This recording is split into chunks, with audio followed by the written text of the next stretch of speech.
이제 우리가 응급환자 진료학이라는 과목이 이제 또 생겼는데, 이 과목을 배우는 이유가 뭐냐면, 우리가 국가고시에 있어서 응급환자 관리학이 있잖아, 얘들아.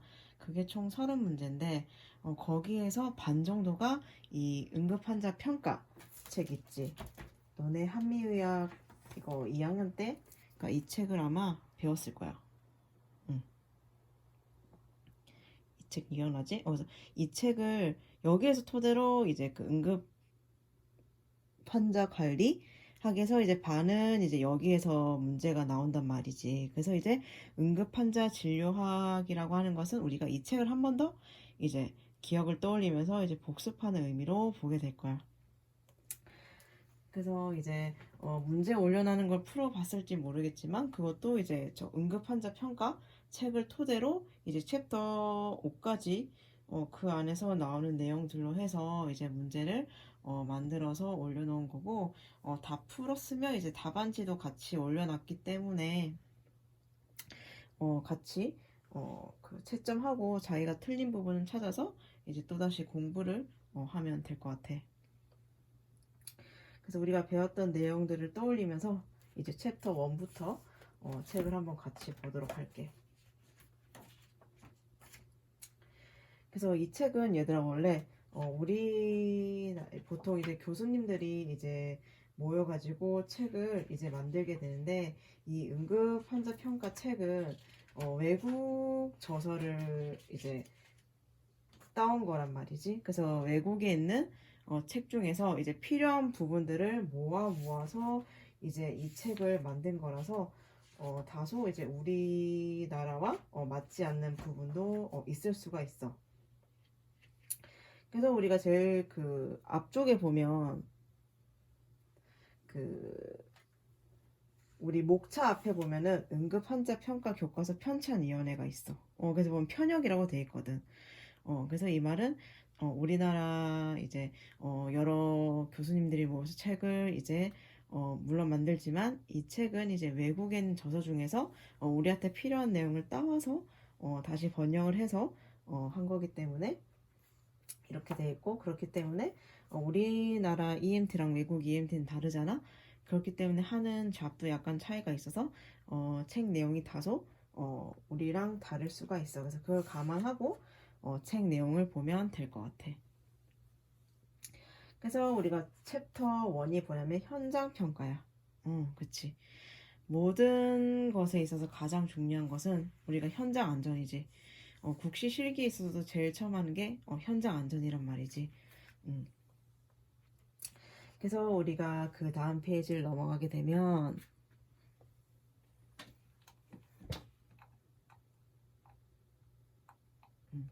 서론이 나와 있어. 서론. 서론을 같이 보게 되면 이제 현장 평가는 모든 응급 출동의 필수적인 첫 번째 단계다. 그래서 응급 현장의 평가는 단계별 절차가 아니라 이제 응급구조사와 이제 그의 동료들 같이 안전한 상태로 유지를 하고 이제 현장 관리와 환자의 처치에 필요한 자원을 확보하기 시작해서 적시 의사 결정을 하는 연속적인 과정이다. 그래서 현장이 우리가 출동했을 때 그 현장이 이제 안전하게 보이더라도 이제 우리가 보는 것과는 달리 그 현장이 안전하지 않을 수도 있단 말이지. 그래서 이제 우리가 현장 평가는 이 현장에 도착했을 때만 현장 평가를 실행하는 것이 아니라 계속적으로 이제 현장 평가가 이루어져야 한다. 그래서 책에도 이제 그와 같은 내용이 나와 있어. 그래서 옆 페이지로 넘어가게 되면 여기 중간쯤에 보면 절대로 어떠한 상황에서도 급하게 뛰어들어서는 안 된다.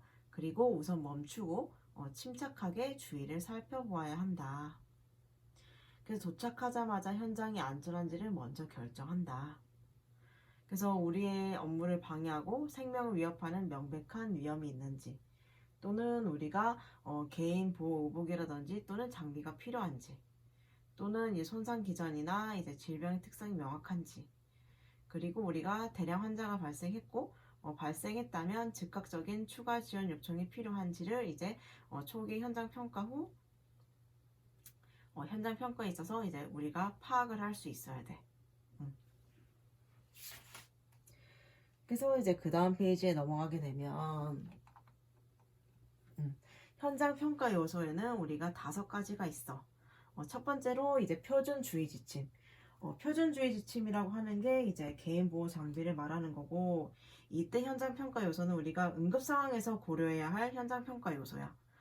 좀 전에 말했듯이 표준주의 지침에는 우리가 흔히 알고 있는 개인 보호 장비가 여기에 속하는 거고, 그 다음이 현장 안전, 그리고 그 다음이 자원 결정, 그리고 모든 환자들의 위치, 그리고 손상 기전이랑 질병의 특성이 이제 현장 평가 요소에 들어간다. 그래서 우리가 현장 평가는 처음에만 하는 것이 아니라 이 잠재적인 위험 요소가 있기 때문에 계속적으로 이제 판단을 해야 돼. 그래서 여기에도 이제 그 예시가 나와 있는데, 응급 현장은 역동적이며 갑자기 바뀔 수가 있다. 어린아이가 다친 경우 이제 한 부모가 다른 부모를 탓하면서 가정폭력 사태로 발전할 수도 있고, 환자, 구경꾼, 보호자 심지어 애완동물이 순식간에 반격할 수도 있다. 그리고 이제 유해 물질 유출은 화재가 발생할 수도 있고, 적절하게 안전장치를 하지 않은 자동차가 움직일 수도 있다. 또한 이제 술에 취한 사람들이 많은 현장은 매우 예측 불가능하며 위험할 수 있다. 그래서 항상 미미한 위험 징후들을 주의하고, 특히 자신이 부상을 입지 않도록 주의를 해야 한다. 그래서 우리가 그 다음부터는 이제 이 현장평가 요소에 해당되는 것들이 나오는데, 첫 번째로 이제 우리가 좀 전에 했던 표준주의 지침에 대해서 나와 있어.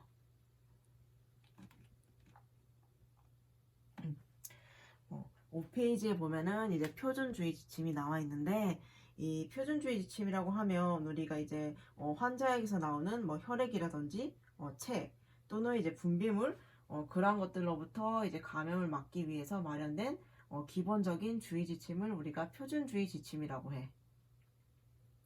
그래서 첫 번째 줄에 보면 현장 안전 확보의 핵심적인 요소는 그 환경에 적절한 표준주의 지침을 이용하는 것이다. 그래서 우리 옆 단락에 넘어가게 되면 두 번째 줄에 현장의 위험 요소를 파악할 경우에는 반드시 자신이나 동료들에게 전염시킬 수 있는 다양한 종류의 감염병 모두를 고려해야 한다. 그래서 그 밑에 보면 응급의료 종사자들에게 발생하는 가장 흔한 위험에는 에이즈, B형 간염, C형 간염, 결핵, 그리고 쉽게 감염될 수 있는 박테리아나 바이러스 감염을 포함하게 된다.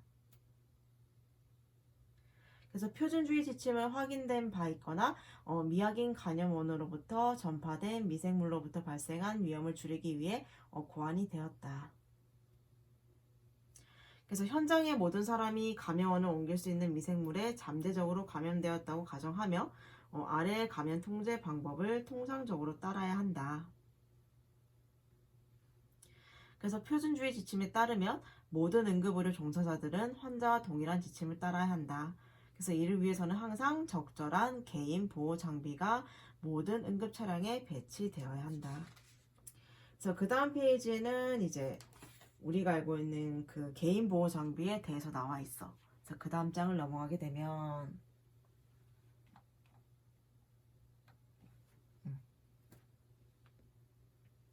첫 번째로 이제 손 위생이 나와 있어.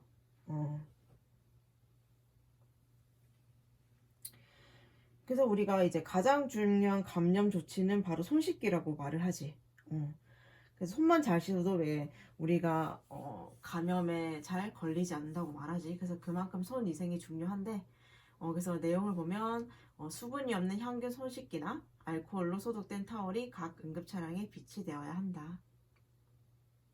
그래서 이제 환자의 신체와 접촉할 때마다 이제 우리는 손 씻기를 시행해야 한다. 그리고 그 다음이 이제 보호 글러브. 보호 장갑은 이제 응급처치를 시행하기 전에 일회용 장갑을 착용해야 한다. 그래서 환자가 한 명 이상일 경우에는 장갑을 바꿔가면서 이제 환자를 대해야 하며, 이제 만약에 장갑이 오염되었거나 찢어졌을 경우에는 가능한 빨리 벗고 적절하게 폐기한 후 이제 다시 보호 장갑을 착용을 해야 한다. 그 다음이 이제 마스크와 보안경. 그래서 그 옆에 보면 동맥 출혈이나 출산, 기관 내 삭간술, 그리고 기타 외과 수술, 흡인, 용품 세척 등과 같이 거칠게 문지르거나 비비는 일이 요구될 경우에는 혈액이 튈 수 있기 때문에 마스크나 보안경을 꼭 착용해야 한다. 또한 공기 중으로 질병이 전달될 가능성이 있을 경우에는 이제 응급구조사와 환자 모두 마스크를 착용을 해야 한다. 그 다음이 이제 우리가 알고 있는 또 헤파 마스크랑 N95 마스크. 그래서 이제 마스크 또한 이제 착용을 해야 하고, 그 세 번째 줄에 보면 이제 결핵이 확정되었거나 결핵 의심 환자 혹은 내수막염, 그리고 돼지 인플루엔자, H1N1, 조류독감 등과 같이 공기 중으로 감염될 수 있는 질병을 가진 환자를 상대할 경우에는 항상 이를 착용해야 하며, 이는 분무약물 투여, 기관 내 삭간술 혹은 이제 흡인과 같이 기도를 포함하는 처치 과정에서는 특히 필요로 하다. 그리고 그 다음이 이제 가운. 가운도 이제 일회용 가운은 얼룩으로부터 이제 우리 의료를 보호해주고, 그리고 출산, 그리고 심각한 출혈이 발생했을 때 그 많은 혈액이 튈 경우라면 이제 침투되지 않는 가운을 입도록 한다. 그리고 이제 마지막으로 일회용 소생 장비가 나오는데, 이제 응급 상황에서는 우리가 주로 이제 인공호흡기를 사용하는데, 그때 일회용 소생 장비를 사용하게 되어 있는데, 이런 장비들은 이제 한 번만 사용하고는 이후에는 적절하게 반드시 폐기를 해야 한다. 그래서 여기까지가 이제 표준주의 지침에서 이제 개인보호 장비에 대해서 봤고, 그 다음에 이제 또 우리가 현장 평가 요소에서의 두 번째는 현장 안전이야. 그래서 그 다음 페이지를 넘어가면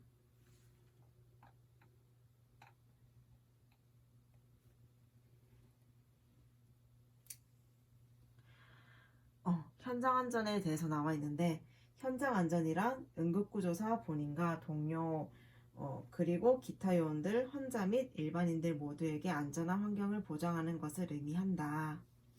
그리고 처치자 본인의 안전은 어떤 응급 상황에서도 최우선 순위이다.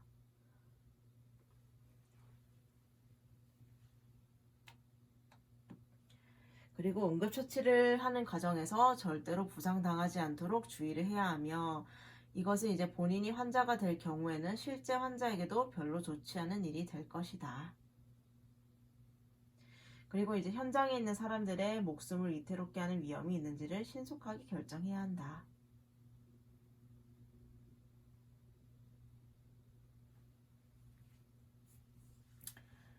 그래서 그 밑에 보면 응급구조사가 훈련되지 않았거나 감당할 만한 장비를 갖추지 않았다면 안전하지 않은 현장에 출입할 어떠한 의무도 없다. 그래서 이러한 경우에는 보호라인을 설치하고 위험을 평가한 후에 도움을 요청하는 것이 우리 응급구조사의 의무이다. 그래서 그 밑에 내용 요약을 보면 이제 현장 안전을 위한 우선순위가 있어. 거기도 보이듯이 1위가 나 자신이지, 응급구조사. 그 밖에 이제 두 번째는 동료, 그리고 다른 대응 인원, 환자, 목격자들이다. 그래서 그 옆에도 바로 중요한 말이 나와 있듯이 현장이 안전하다고 확신이 들지 않는다면 출입을 하지 않는다.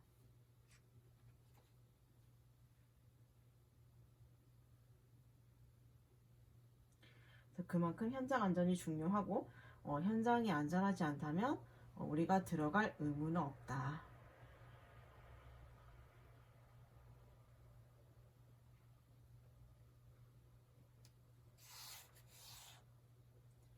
그래서 우리가 현장이 안전하지 않은 경우에는 몇 가지가 있어.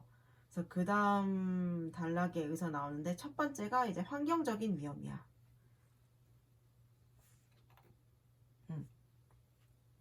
그래서 우리가 날씨, 외국 같은 경우에는 이제 그 허리케인이라든지 이런 것들이 발생할 수가 있지. 우리나라는 다르게.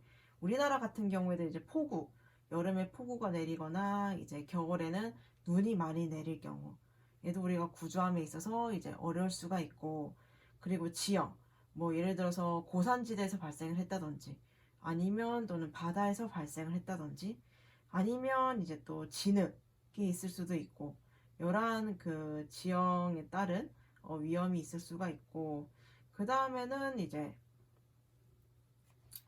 좀 전에 말했던 물, 계곡이라든지 바다에서 발생한 경우, 그리고 또는 이제 전기 같은 거, 그런 현장에 있을 수가 있다.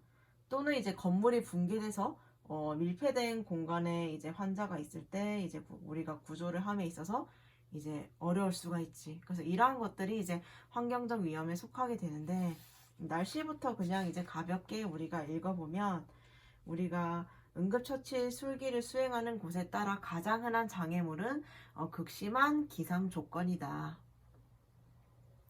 그래서 기상현상은 이제 가장 기본적인 응급 상황조차도 힘든 상황으로 만들어 버릴 수가 있다. 그치? 그 환자가 아무리 다친 이제 경증 환자라고 할지라도 그 환자가 만약에 이제 산사태가 일어난 그 상황이 있다면 환자의 상태는 이제 경증이지만 그 현장을 우리가 뚫고 들어가야 하기 때문에 그 과정이 또 이제 어려울 수가 있단 말이지.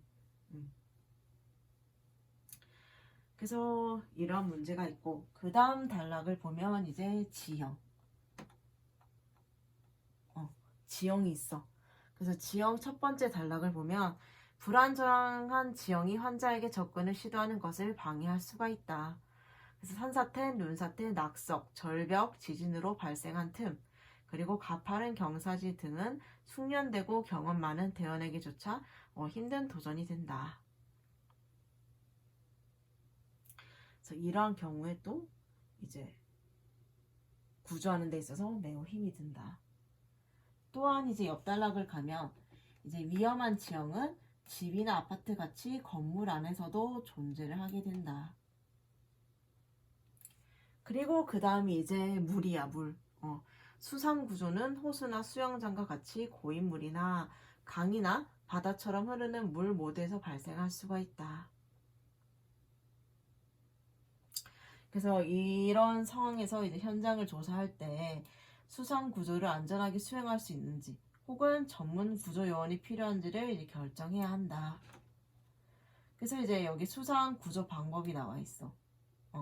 접근, 던지기, 도젓기, 물에 들어가기 기술이 있는데, 이 우리가 그 마지막에 있는 물에 들어가는 것은 우리가 최후의 수단으로 고려를 해야 돼.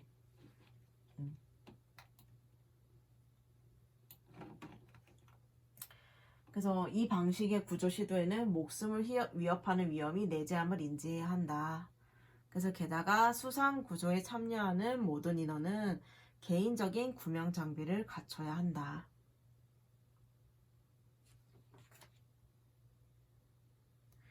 그리고 이제 그 다음이 전기. 그래서 항상 현장에서는 낮은 전력의 전력선을 갖고 접근을 해야 한다.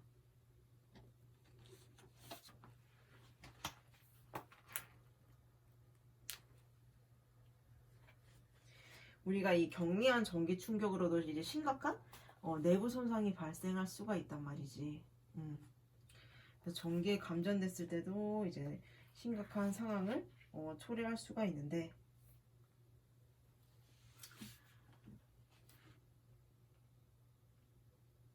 우리가 이제 그 전류가 꺼지기 전까지는 이제 기기라든지 그 조난자들과 접촉을 하지 않는 게 일단 알고 있어야 되지.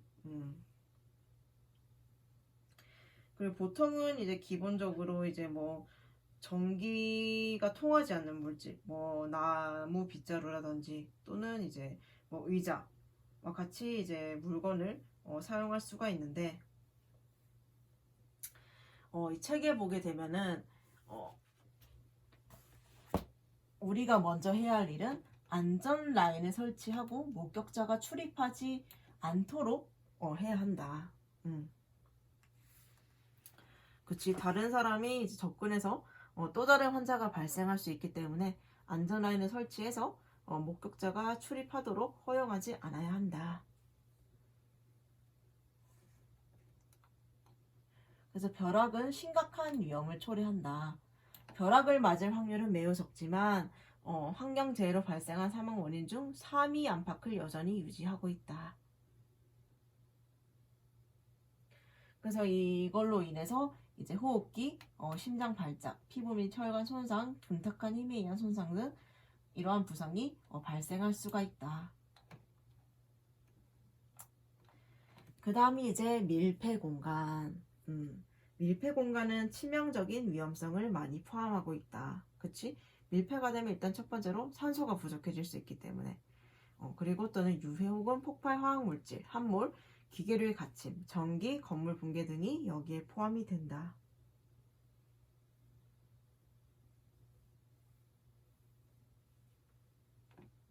그래서 그 다음 장을 보게 되면 어느 산업장에서도 밀폐 공간은 존재할 수 있기 때문에 재난을 방지하기 위해 첫 번째 단계는 밀폐 공간임을 인지하는 것이다.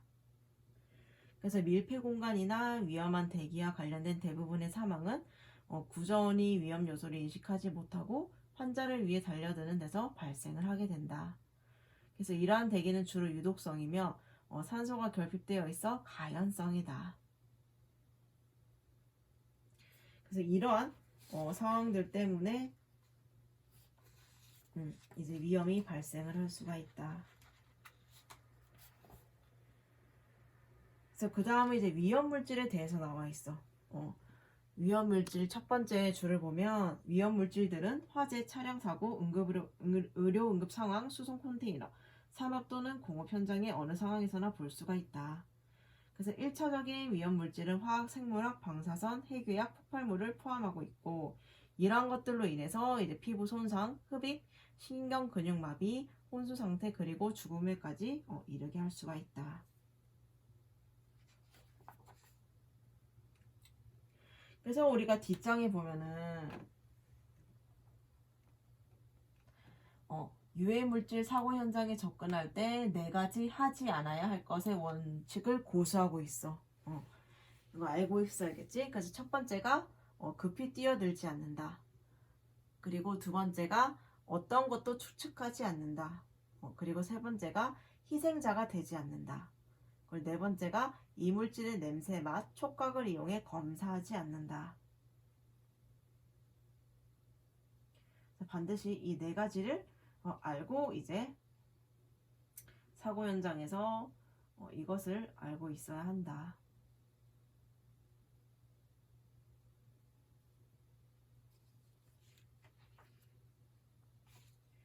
그리고 그 다음 이제 폭력. 폭력에 대해서도 나와 있어. 그 다음 장에 보면. 우리가 출동을 했을 때 폭력 사항은 비일비재하지. 많이 발생하고 첫 번째 줄에도 나와 있듯이 폭력, 특히 응급구조사를 겨냥한 폭력은 언제 어디서나 갑자기 발생할 수 있다. 그치? 특히 주치자를 만났을 때 이제 폭력이 발생하게 되는데 이것은 항상 지역의 우발 범죄 구역에만 한정되어 있지 않다. 그래서 이제 그 마지막 줄에 보면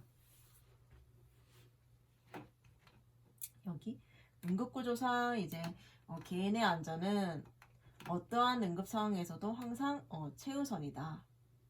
그래서 이러한 경우에 항상 안전을 유지하는 것은 응급구조사의 1차적인 책임이다.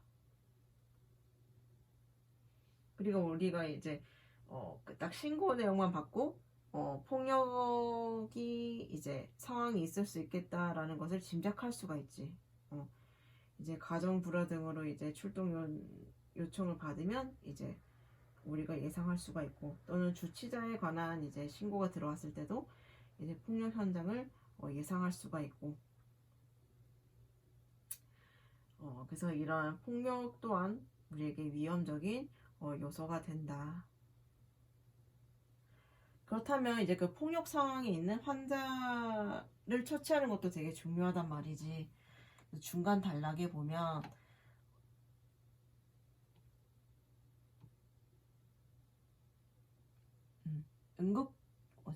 응급구조사는 어떤 시점에서든 구조 요청자가 폭행을 당하거나 불안하고 초조해할 경우 환자를 현장에서 후송하여 안전한 지역으로 데리고 나와야 한다.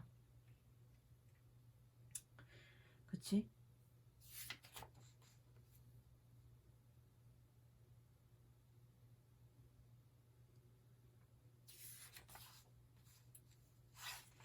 그래서 여기까지가 우리가 아까 현장 평가 요소에서 그 현장 안전에 해당되는 내용이었고, 그리고 세 번째가 이제 자원 결정에 대한 내용으로 가볼게. 16조.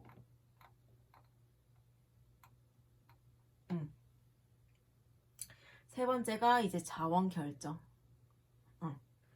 그래서 만약 현장을 처리하는데 우리가 추가적인 도움이 필요하다면 즉각적으로 가능한 한 빨리 요청을 해야 한다. 그래서 그 예가 나와 있는데 이제 막중한 임무를 띈 구조 과정이 요구되는 충돌 현장 또는 독성 물질이 있는 현장 또는 폭력 가능성이 있는 현장, 그리고 얼음이나 미끄러운 비탈길 또는 물이 쏟아질 것 같은 표면이 불안정한 현장, 그리고 추가 의료용품과 정교한 장비가 필요한 모든 일들을 전문 응급구조사가 해야 할 상황에는 도움을 요청한다. 그래서 이제 현장에 도착하는 첫 번째 팀은 특별한 구조 상황에서 처치할 수 있는 자신의 능력을 과대평가할 수가 있다. 때로는 이제 용기 있는 개인 행동이 필요하지만, 그러나 현대 구조작전은 영웅보다는 안전을 먼저 강조한다. 그래서 옆에도 나와 있듯이 만약 안전이 의심스럽다면 개인에게 닥치는 위험보다는 지나치다 싶을 정도로 조심하는 편이 더 낫다. 그래서 그 밑에도 나와 있듯이 적절한 보호 장비가 없다면 응급구조사의 안전뿐만 아니라 환자의 안전까지도 위협을 할 수가 있다.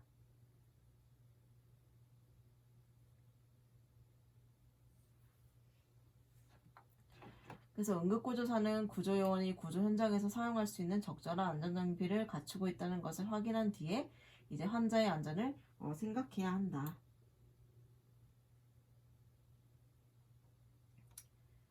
그리고 이제 그 다음 페이지에 가면 안전하고 질서 있게 통제된 사건 현장 관리는 모든 사람의 안전을 위해 가장 필수적이다.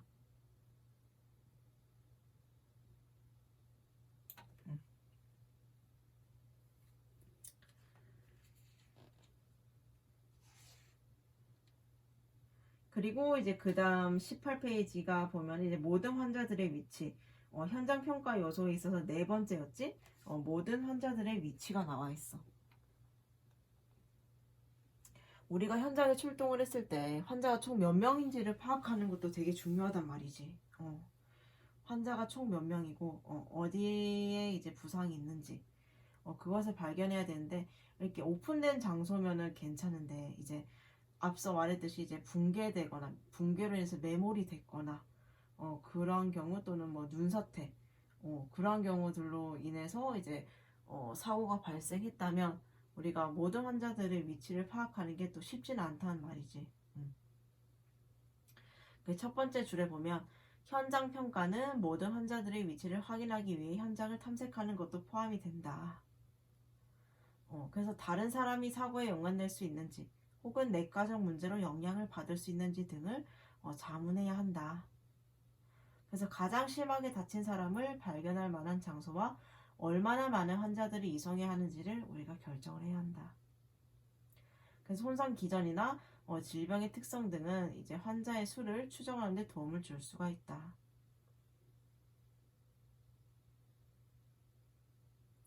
그래서 그 밑에 예시에 잘 나와 있어. 예를 들어 차량 2대 이한 사고는 2명의 운전자를 포함한다. 하지만 이제 거기 차량에서 기저귀 가방이나 어린이용 차량 의자, 카시트를 말하는 거지. 장난감 또는 책, 옷 또는 앞쪽 차창에 2개의 거미줄 모양의 충격 흔적 등이 있을 경우에는 눈에 띄는 환자 이외에 더 많은 환자, 즉 어린이가 있다는 것을 의미를 하게 된다.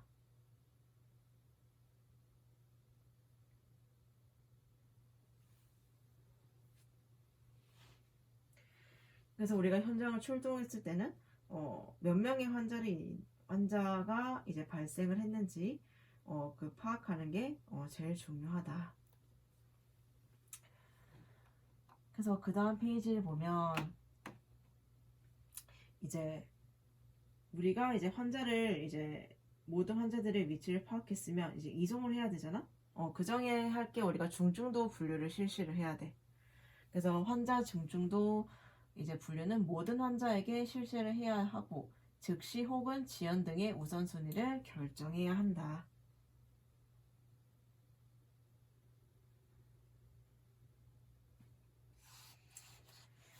그리고 이제 그 다음 마지막으로 손상 기전 질병의 특성에 대해서 나와 있어.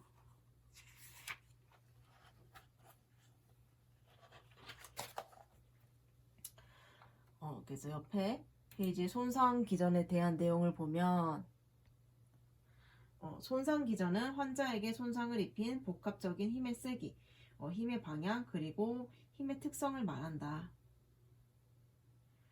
그래서 우리가 손상의 기전을 고려하면 그 손상을 이해하고 그 심각성을 이해하는데 이제 심각성을 예측하는데 이제 도움이 될 수가 있지. 그래서 보통 외상 현장을 세심하게 관찰함으로써 손상 기전이 드러나게 되며 손상의 부위와 심각성을 예측하는 데 도움을 준다. 그래서 내포된 힘, 힘이 가해진 방향, 그리고 영향을 받은 신체 부위를 확인한다. 그래서 이제 밑에 보면 예시가 나와 있는데 예를 들어 손상을 당한 곳에서 환자가 어느 정도의 높이에 있었는지, 어떻게 땅에 떨어졌는지, 그리고 신체 어느 부위에 가장 먼저 충격이 가해졌는지를 확인한다. 그리고 만약 환자가 높은 곳에서 떨어져 발로 착지했다면 다리, 골반, 허리뼈의 손상을 예상해야 한다.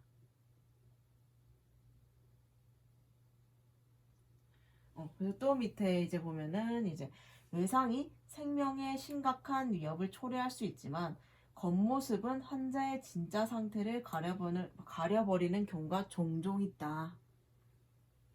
그래서 예를 들어 이 팔다리 손상의 경우는 흔히 손상이 분명히 나타나고 심각하게 보이지만 사망하는 경우는 드물다. 하지만 이제 반대로 내부 출혈과 두개 내 압력의 상승과 같이 생명을 위협하는 문제들은 단지 미묘한 징후와 증상을 나타낸다. 그렇기 때문에 이제 외상 환자 평가 시에는 반드시 명백한 손상들 외에 생명을 위협하는 상황을 암시하는 손상 기전들을 살펴봐야 한다. 그래서 우리가 T가 났을 때도 마찬가지로 여러 상황들을 이제 관찰해야 돼. 뒤에 그 다음 페이지를 보게 되면 이렇게 사고 현장을 갔는데 저렇게 돼 있었어. 일단 우리가 조수석이라든지 운전석 앞쪽에 유리에 이제 거미줄 모양으로 금이 가 있으면 머리를 부딪혔겠지? 그 조수석이랑 운전자석에 있는 사람이 그러면 이제 머리와 목 손상을 이제 의심을 할 수가 있고 그리고 일단 에어백이 터졌다면 가슴 손상도 이제 의심을 할 수가 있겠지. 그래서 이러한 상황들로 인해서 우리가 환자가 어디를 다쳤는지를 이제 예측을 할 수가 있어야 돼.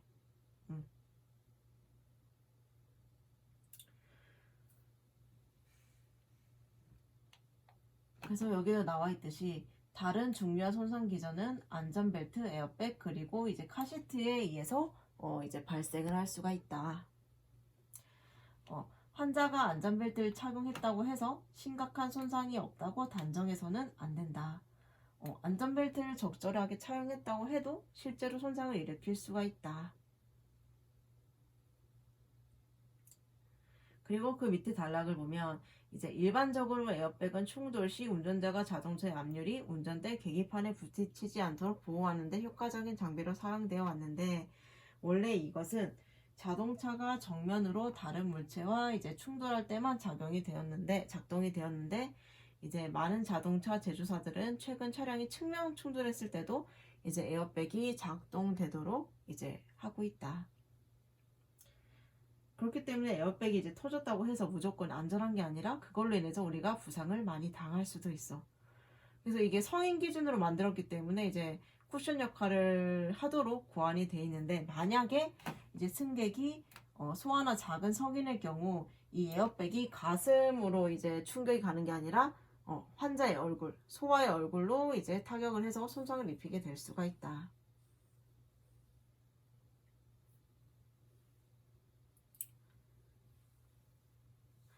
또한 이제 운전대가 구부러져 있다면 심각한 내부 손상을 의심할 수도 있다.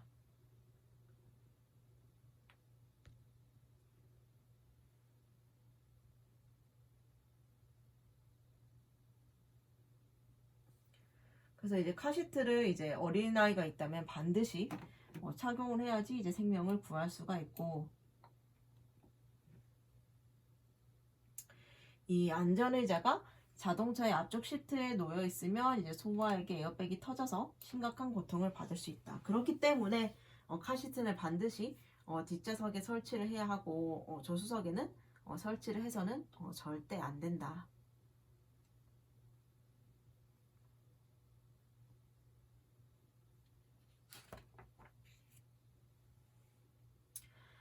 그래서 이제 여기까지가 1장의 내용 끝이었고, 다 우리가 알고 있는 내용들이지.